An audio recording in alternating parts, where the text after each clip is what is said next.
จันทร์โชคជ័យឃុំអូបីជាន់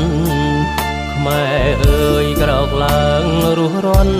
ប្រកាសអាសន្នសៀមប្លន់ដីខ្មែរពាត់លួងបន្លាចំ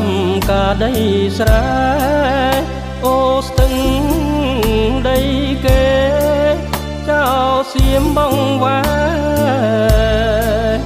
កែប្រវត្តិសាស្ត្រមិនឈរនៅស្ងៀមដូចក្មេងឌៀមដៃយុវជនប្រុសស្រីដំបងនៅដៃវិថី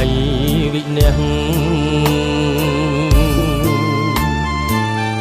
កុំថាឡើយលួងបនឡាពេញពីងរួមគ្នាវាយគៀងចោលសៀមនិរះដោយដៃកូនខ្មែរទួងកាយលហិតលហើយថ្ងៃត្រូវទឹកភ្លៀងយប់នាំគ្នាយាមចំការដីស្រែ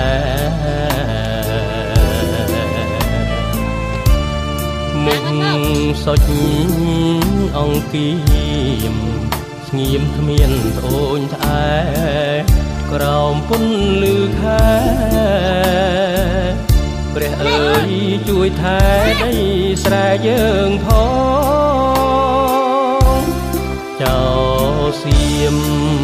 គុំរងឆ្មក់ចូលលាក់ខ្លួនហូមបឹងត្រអួនខ្មែរដាស់គុំយំកូនពុកស្រងកានសង្គ្រាមម៉ែខ្មាំងចូលឆ្លៀនពៀន